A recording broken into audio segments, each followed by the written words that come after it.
Assalamualaikum warahmatullahi wabarakatuh. Kami dari kelompok 3 yang beranggotakan Hasmita, Tatik Haryanti, Hasrah Febriana, Lilin Marliani, Eti Sartika, Irwan Aras, Lakuli, dan Laode Muhammad Naim. Kami akan memaparkan materi dari mata kuliah pemahaman tentang peserta didik dan pembelajaran. Di kesempatan kali ini, kami akan membahas tentang teori belajar, model pembelajaran konstruktivisme, dan meningkatkan motivasi belajar siswa. Teori belajar behavioristik memandang belajar sebagai perubahan tingkah laku sebagai akibat dari adanya interaksi antara stimulus dan respon. Dari beberapa teori belajar behavioristik yang dikembangkan, dapat disimpulkan bahwa untuk menimbulkan respon yang diharapkan dibutuhkan penguatan. Contohnya, seorang siswa dikatakan telah belajar sesuatu apabila ia bisa menunjukkan perubahan tingkah laku. Misalnya, ketika siswa belum bisa berhitung perkalian, meskipun ia sudah berusaha dengan giat, begitu juga dengan gurunya telah mengajarinya, namun anak tersebut belum bisa mempraktikkan perhitungan, maka ia dianggap belum belajar, karena tidak ada perubahan tingkah laku. Jika tadi kita sudah mendengar apa yang dimaksud dengan teori behavioristik, maka kali ini saya akan menjelaskan bagaimana penerapan teori behavioristik. Dalam penerapannya, teori behavioristik yang pertama yaitu guru harus menyusun materi atau bahan ajar secara lengkap. Kemudian yang kedua, guru memberi contoh instruksi secara mengajar.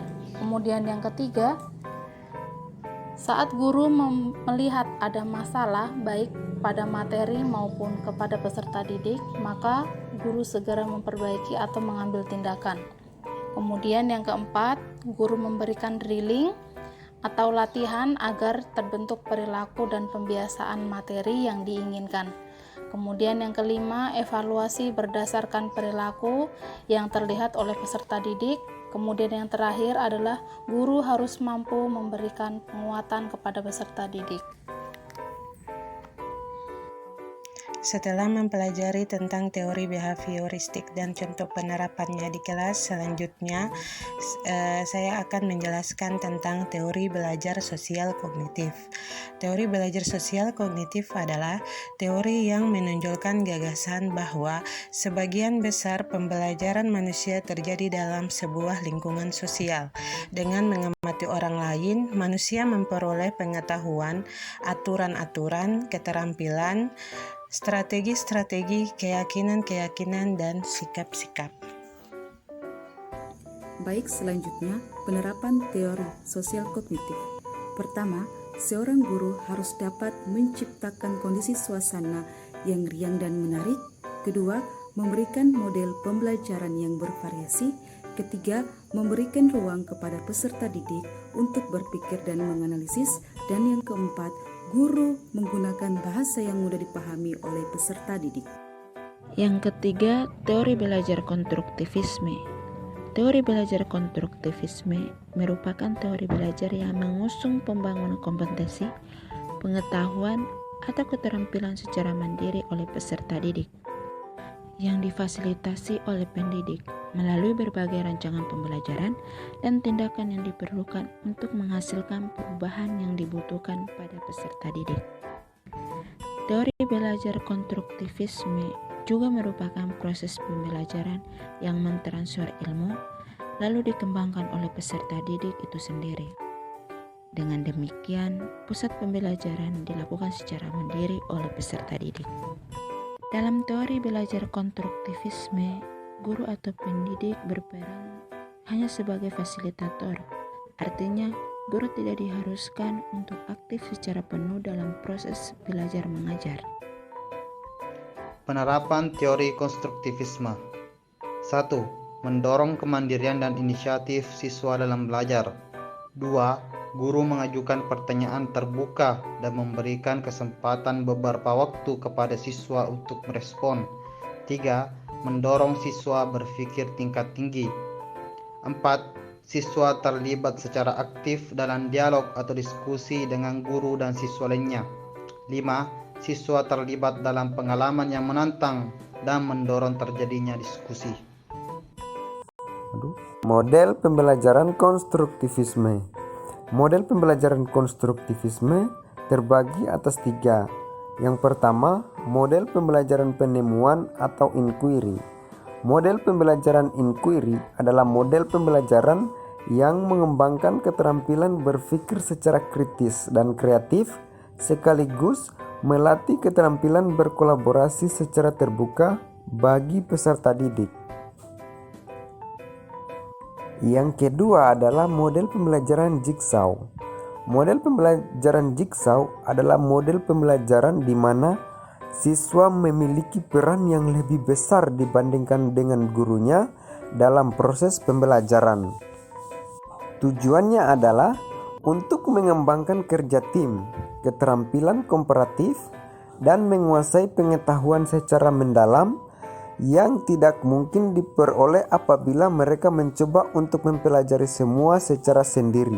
Kemudian yang ketiga adalah model pembelajaran investigasi kelompok. Model pembelajaran investigasi kelompok adalah model pembelajaran komparatif yang melibatkan siswa secara maksimal dalam kegiatan pembelajaran melalui perencanaan topik-topik yang akan dipelajari. Kemudian bagaimana melaksanakan investigasinya hingga pada melakukan presentasi kelompok dan evaluasi. Di sini saya akan memaparkan tentang salah satu kasus anak yang berumur 7 tahun yang dimana motivasi atau kemampuan dan keinginan untuk belajarnya itu rendah. Nah, di sini untuk menjawab masalah tersebut, saya memiliki 5 alternatif penyelesaian masalah kepada siswa tersebut. Nah, di antara kelima alternatif motivasi belajar tersebut, yang pertama itu menggunakan metode belajar yang tepat, di mana dalam menggunakan metode belajar yang tepat, di dalamnya ada tanya jawab dan demonstrasi. Yang kedua itu menjadikan siswa sebagai peserta didik yang aktif, yang dimana memberikan sejumlah pertanyaan yang berani menjawab baik benar atau salah akan mendapatkan reward atau penghargaan. Yang ketiga itu memanfaatkan media secara optimal atau seoptimal mungkin, yang dimana dalam memanfaatkan media secara optimal itu guru dapat menampilkan visualisasi materi yang sedang berlangsung. Nah, yang keempat mengadakan evaluasi secara berkala, yang dimana di dalamnya itu dengan membuat penilaian terkait aktivitas siswa, misalnya tugas dan kuis. Nah, yang terakhir memotivasi secara langsung siswa tersebut, karena dengan memotivasi secara langsung akan membuat siswa termotivasi belajar dan akan lebih semangat lagi dalam menerima materi-materi, serta antusias siswa tersebut akan lebih meningkat, karena motivasi secara langsung itu dapat berdampak secara psikologis terhadap siswa tersebut, dan kemampuan dan keinginan siswa tersebut akan secara step by step atau tahap per tahap akan mulai berubah dari yang pertama tidak ada keinginan sama sekali, rendah, dan kemampuannya juga rendah, akan bertambah secara bertahap dengan adanya motivasi belajar tersebut. Nah, dengan adanya hal tersebut, maka dapat menjawab bahwa anak 7 tahun itu memerlukan motivasi belajar yang sangat intens, karena pada saat umur 7 tahun itu